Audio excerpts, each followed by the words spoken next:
Parang may... Tanga, tumingot ka, Pedro ka. Eh, nasa... Ang tanga naman ni Pi.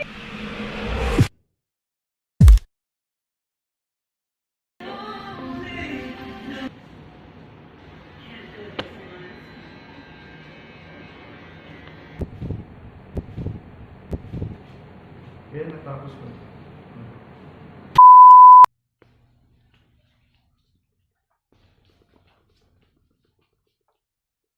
Tapos ko na. Tapos na. Bakit?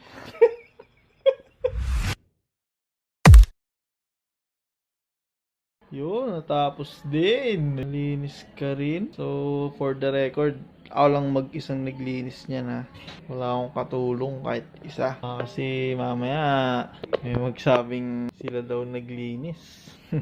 De, joke lang. Tulong ko naman yung ate ko. Buti na lang kamo. Tumulong sa akin. Kung di, hanggang ngayon, nagtitiklo pa ako ng mga damit. Sobrang dami. Ano, mga damit. Daming damit. Na-check na nila yan. Pero, talagang wala. Hindi kayang i-let go. Bebenta ko yung mga yan eh. Talagang hindi nila kayang mag-let go sa mga damit. Pero kahit pa paano nalinis naman. Hindi na siya nakakatakot. Hindi na nakakairita. Hindi na nakakatakot. Yung ang mahalaga dun eh. Pwede ko na siyang tulugan. Yan, kulang na lang ay kama. Pero balik tayo dun sa mga damit. Buti na lang nakahanap ako ng way para buwasan naman kahit konti.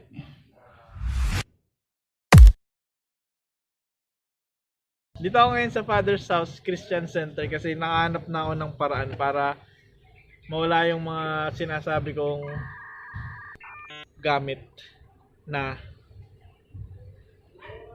pwede pang pakinabangan ng iba. Nitong nakaraan, bumaha sa Nauhan sa iba-ibang lugar dito sa Calapan, sa Mindoro. Naghanap kami ng pwedeng pag-donatan. So ito nga yun, Father's House Christian Center. Sila yung magdadala ng mga gamit dun sa Nauhan. Kasi lubog sa ba hanggang ngayon. Tapos, isinabay ko na rin para magalit sa akin si Mami.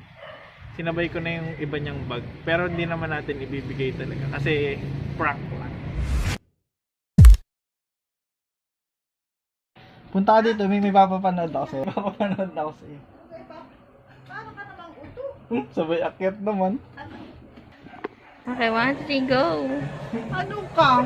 Ano? May updating. Ulaga ka? Ano y- Saan yan? Saan ito?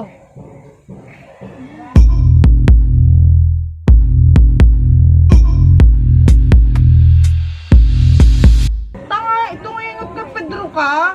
Eh, nasa... Ang tanga naman ni Pi. Bakit?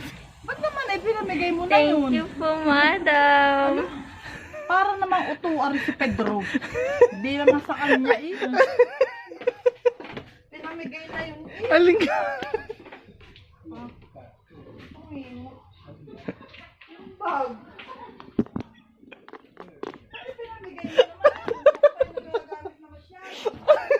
Bakit kaya sa nakakamit gamit? Aling guy, nakalagay sa box eh. Nakalagay sa box. Eh, alam mo yun ay bago pa. Hindi nga yung nagagamit pagkabago na. Sabi mo, pwede pamigay. Yun yung galawin, ipakita niyo muna sa akin. Dahil yan, hindi naman yun nagpapamigay. Yan ay gamit ko, kahit na itumambak diyan, yun ay koleksyon. Sabi mo eh. Yun may sabi sa iyo, Di, pinakita ko yun sa iyo. pinakita mo, hindi pwedeng galawin ang mga bag. Alo? Sayang pa yun eh. Parang tungingot, kabago-bago nun, hindi naman yun nagagamit pang masyado. Alin? Eh, isang beses ko pa nagagamit yun. Alin? Alin? Tungingot. Yung may amag? May amag. Inaamag talaga ang leather. Leather? Sadya. Paano yung nakakalat? Ala, nakakaano, hindi pwedeng imisin. Pagka mga gamit kong itanong niyo muna sa akin. Nagtaon na hindi yan. Siya, liligo na ako. Walang problema na mamigay. Pag hindi gamit, Di kayo gamit yun. ano, yung hindi ko nagkakailangan.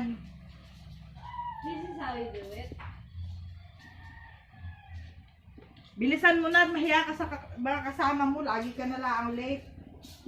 Hindi ha? Hindi na ako nalili.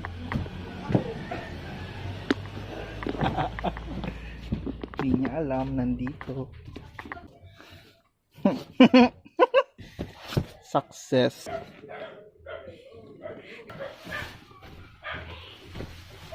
Aling bag yun, me? Wala na. Aray. Tanga mo. Ah! Tanga mo. Ay, ito nga. Ay, galit. Parang ito. Nasa pa isa. Nasa taas, nasa box naman yun. Ito mo, mga ari ko ipapamigay mo, ari. Parang ang ulaga. Ha? Nasa na, ari ba ga? Akala ko na ipamigay na. Oo, tingni. Kaya nga. Ikay, huwag ka lang. Ay, pati bago. May isa pa.